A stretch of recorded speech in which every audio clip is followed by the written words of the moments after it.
Hey, what's going on, guys? It's FPL Yusuf here, and welcome back to another video on my YouTube channel. Today, I'm going to be bringing you guys my Game Week 11 FPL Challenge final team selection. So in this video, we're going to cover how we got in Game Week 10, what the current challenge is for this coming game week, and also the team that I have selected for it as well. So I do hope you guys enjoy this video. If you do, please don't forget to drop a thumbs up and subscribe down below. And as always, let's just jump straight into it.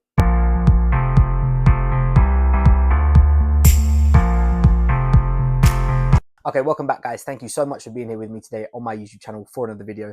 So let's take a little recap of how we got in Game Week 10. And obviously the challenge for this game week that has just gone was double points for any winning goals scored. So we'll start off with the defense first. Obviously not really too much to talk about. Goalkeeper, we just went for somebody who had the best clean sheet odds. And obviously that was Bert Leno. He did get his clean sheet. He got save points as well. So 7 points for him. Very happy with that. Mukiele on Monday night, unfortunately, didn't keep a clean sheet against Everton. So only a 1 point for him.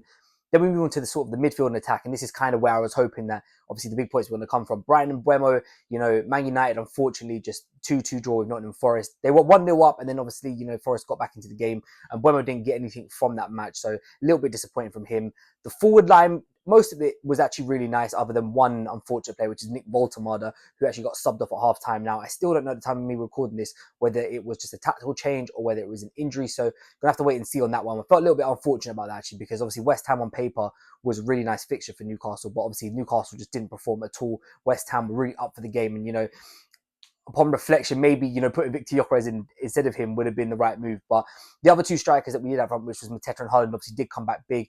Haaland come back with a massive 34 points on captaincy. So obviously a big return from him, getting his brace in that game. Obviously one of them was the third and final goal. And Mateta, the same thing as well. 13 points for him. Obviously got the winning goal for Crystal Palace. So overall, really happy with how the game week went. 58 points all out, which gives us a nice little green arrow. So we are trying to now push towards that sort of midway between 20k to 15k, and then hopefully onwards and upwards from there. So that is what my Game Week 10 team was looking like. Let's get into what the current challenge is for Game Week 11 and the team that I've selected for it as well. The Game Week 11 challenge is called Change the Game, and it is all bonus points are worth double. So we really want to look at players who are obviously, high bonus points, who are, got chances of scoring goals and winning games, because that's obviously where most of the bonus points are going to come from. So in goal, we're going to start off first. This one is very difficult for goalkeepers to get bonus points. So we're going to just try and go for the same as we did last week, which is just the best clean sheet odds. And I'm going for Areola in goal against Burnley.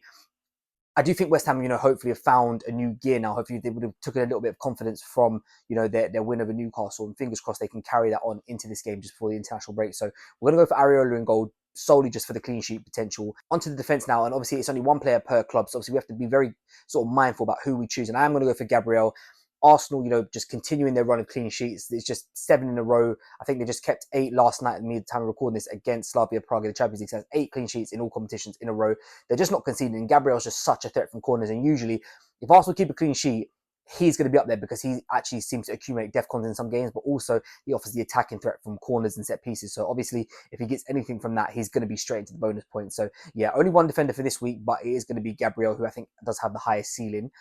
Then we move on to the midfield. I've gone for Antoine Semenyo. Now, this was a toss-up between him or Brian and Mbeumo, and I think at the time we record this, I'm currently edging towards Semenyo, just because I feel like if Bournemouth score, he's usually got a hand in it, and I think he has been such an integral part of how they've been playing this season that I think anything that Bournemouth do usually comes down his side. So yeah, he's going to be as our one midfielder this week. That may change towards the deadline, but for the time being, he's going to be in there by himself.